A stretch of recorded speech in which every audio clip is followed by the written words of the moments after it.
শাহবাগ চত্বরে। আপনারা জানেন গত কয়েকদিন ধরেই শাহবাগ চত্বরে সরকারি প্রাথমিক বিদ্যালয়ের শিক্ষকরা সেই ক্ষেত্রে তারা আন্দোলন সংগ্রাম করে যাচ্ছে। তারই প্রেক্ষিতে তারা তাদের অধিকার আদায়ের জন্য আজও শাহবাগ চত্বরে জাদুঘরের সামনে তারা অবস্থান কর্মসূচি করছে। তাই এখানকার সর্বশেষ পরিস্থিতি দর্শক সরাসরি যুক্ত রয়েছে শাহবাগ চত্বর থেকে। দর্শক এখানে দেখছেন গত কয়েকদিন ধরে সরকারি শিক্ষকরা প্রাথমিক শিক্ষকরা যে ৫,৬৩১ জন তারা যে অবস্থান কর্মসূচি করছিল তাদের দাবি অধিকার আদায়ের জন্য তারা এখানে অবস্থান কর্মসূচি করছে। তাদের সাথে আমরা কথা বলেছি বেশ কয়েকজনের সাথে, তারা বলছেন তাদের এটা দাবি না, তাদের এটা অধিকার, তাদের এই অধিকার আদায়ের জন্য এখানে অবস্থান কর্মসূচি করছেন। তারা আজ দুপুর 2টা পর্যন্ত এই শাহবাগ চত্বরে অবস্থান কর্মসূচি করবে। তারা তেমনটাই বলছিলেন, তারা বলছিলেন যে আমরা এখানে দুপুর 2টা পর্যন্ত এখানে অবস্থান কর্মসূচি করব। যদি আমাদের এই দাবি মেনে না হয় তাহলে আমরা পরবর্তীতে আরও কঠিন থেকে কঠিনতার এইখানে কর্মসূচি দিব। সেজন্যই আজ আমরা এখানে অবস্থান কর্মসূচি করছি। আমরা এখানে সরাসরি একজনের সাথে আসলে কথা বলতে চাই, তারা এখানে কেন অবস্থান করছে, আসলে আপনারা কেন এখানে অবস্থান করছেন একটু বলবেন?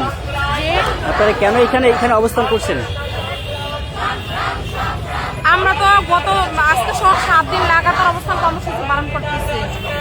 আমাদের একটাই দাবি যোগদান। আমাদের যোগদান নিশ্চিত না হওয়া পর্যন্ত আমরা ঘরে ফিরে যাব না।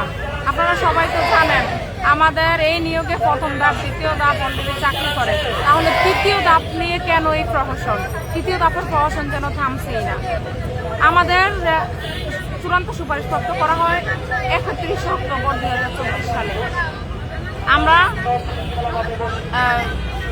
14 নভেম্বর পর্যন্ত জেলা শিক্ষা অফিসে মেডিকেল টেস্ট সহ যাবতীয় সকল কাগজপত্র জমা দিচ্ছে। এমনকি কোনো জেলায় নিয়োগপত্র অনেকে হাতে পেয়েছে। তারপরে আমাদের 5 ডিসেম্বর যোগদান করার কথা।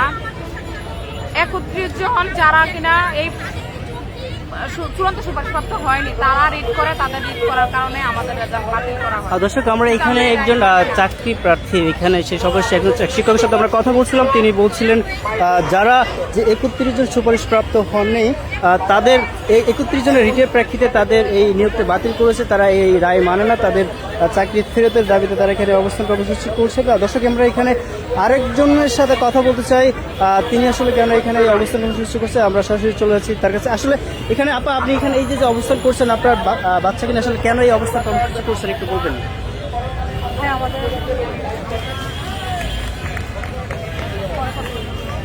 দর্শক সরাসরি যুক্ত রয়েছে শাহবাগ জাদুঘরের সামনে থেকে। এখান থেকে দেখানোর চেষ্টা করছি এখানকার সেই সরকারি শিক্ষক তাদের অবস্থান কর্মসূচি থেকে আপনাদের দেখানোর চেষ্টা করছি এখানে তারা আসলে কেন এই অবস্থান কর্মসূচি করছেন। আমরা এখানে কয়েকজনের সাথে কথা বলেছি, তারা বলেছেন যে তারা এখানে অবস্থান করছে কেন করছেন। আমরা তারা বলেছেন তারা আজ 2টা পর্যন্ত দুপুর 2টা পর্যন্ত এখানে এই অবস্থান কর্মসূচি করবেন।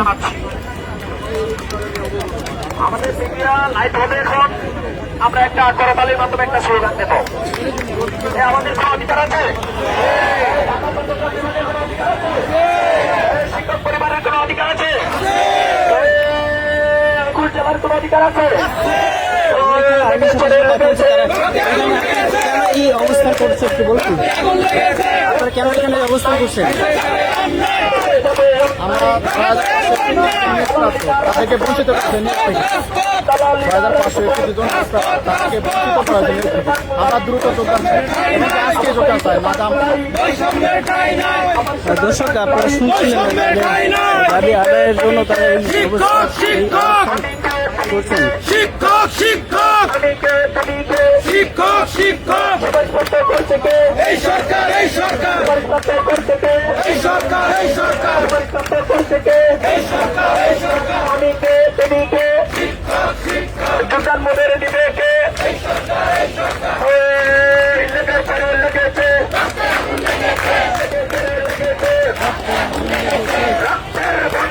দেশে যাবে অন্যায় দেশে যাবে অন্যায় বন্যায়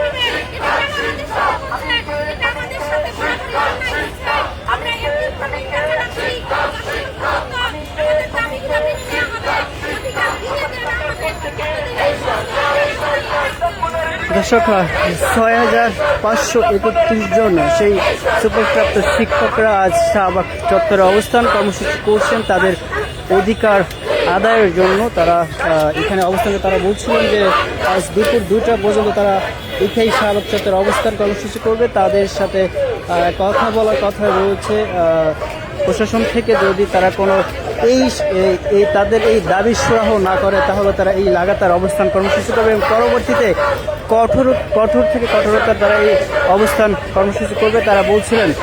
দর্শক সরাসরি আমরা আরেকজনের কাছে যেতে চাচ্ছি আসলে তারা আসলে কেন এই অবস্থান কর্মসূচি করছেন। আমরা এখন আরেকজনের সাথে কথা বলতে চাই, আসলে কেন আপনারা এই অবস্থান কর্মসূচি করছেন এখানে একটু বলবেন।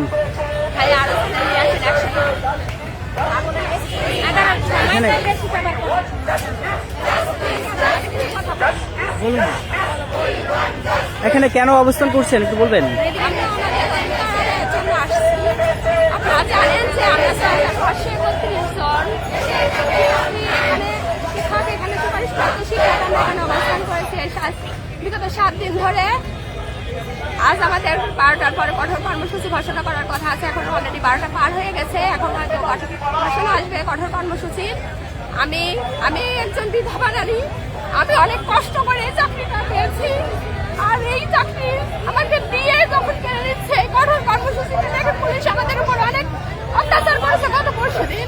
আজও যদি কঠোর কর্মসূচিতে যদি তারা কোনো রকম প্রহসন করে, আমি প্রয়োজনে আমার জীবন দিব, আর এই জীবন দেওয়ার দায়ভার সরকারকে নিতে হবে। এবং আমার একটা মেয়ে আছে, এই আমার মেয়ে দায়ভার এই সরকারকে নিতে হবে। কারণ সরকার এখন পর্যন্ত আমাদের এই কেন আমাদের বউর এখন পর্যন্ত চালিয়ে যাচ্ছে, তাদের কি রাস্তাকে দেখছে না আমরা কতটা কষ্ট করছি, আমরা কত কষ্ট করে এই চাকরিটা পেয়েছি। আমার এই কষ্টের পর যখন চাকরিটা পেয়েছি তখন আমি ভাবছিলাম হয়তো জীবনে শান্তি করতে পারবো, কিন্তু এই সরকার আমার সেই স্বপ্ন দেখিয়ে সেই স্বপ্ন ভেঙে দিচ্ছে। কেন তারা এটা করছে, এর জবাব চাই।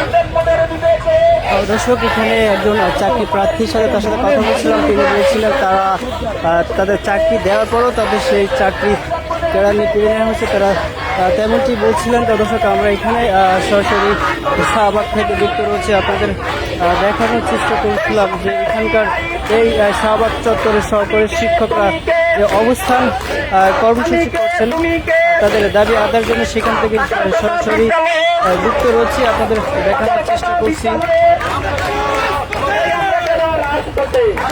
যুক্ত রয়েছি, আমরা দেখানোর চেষ্টা করছি এখানে আসলে আপনারা কেন এই অবস্থান কর্মসূচি করছেন, সরি এখানে কেন আপনারা এই অবস্থান করছেন, কেন করছি? হ্যাঁ, এখন আমাদেরকে যেই মানে রাষ্ট্র যে অধিকারের কথা বলা হয়েছে সেখান থেকে অধিকার হরণ করা হচ্ছে। তো আমাদেরকে চাকরি পাওয়া অধিকার, যেমন আমরা চাকরিটা পেয়ে গেছি এবং যোগদান করবো, সেই সময় থেকেই এই মানে যে ব্যাপারটা এটা ঘটেছিল ফেব্রুয়ারি 6 তারিখ। তো রায়টা আমাদের বিরুদ্ধে চলে যায়, তো আমাদের যোগদানই হওয়ার কথাই ছিল, সেখান থেকে রায় উল্টা যায়। তো রাষ্ট্র কেন আমাদের সাথে এরকম মানে বেইমানি করলো আমরা আসলে মানে বুঝে উঠতে পারি না। আমরা তো ভাবছিলাম রাষ্ট্র কখনো হারে না, কিন্তু এইবার মানে একটা হতাশার ব্যাপার।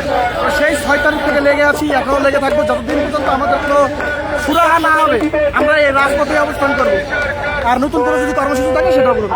দর্শক এখানে আমরা একজন সেই সুপারিশপ্রাপ্ত শিক্ষকের সাথে কথা বলছিলাম, তিনি বলছিলেন যে তাদের দাবি আদায় না হওয়া পর্যন্ত তারা এখানে এই অবস্থান কর্মসূচি করবে। সরাসরি যুক্ত রয়েছে শাহবাগ চত্বর থেকে সুপারিশপ্রাপ্ত 6,531 জন যে শিক্ষক রয়েছে তাদের সাথে কথা বলছিলাম। তারা বলছিলেন যে তাদের দাবি আদায় করার জন্য তাদের চাকরি দেওয়ার পরও কেন তাদের চাকরি ফিরিয়ে নেওয়া হলো, সেজন্য তারা এই অবস্থান কর্মসূচি করছে তাদের চাকরি ফিরে পাওয়ার জন্য। তো দর্শক শাহবাগ চত্বর থেকে সহকারী সুপারিশপ্রাপ্ত 6,531 জনের যে অবস্থান কর্মসূচি এই ছিল সর্বশেষ। পরবর্তীতে আবারও আপনাদের সাথে যুক্ত হবো অন্য কোনো সংবাদ নিয়ে। তত সময় সুস্থ থাকুন, ভালো থাকুন, এসি টেলিভিশনের সাথেই থাকুন।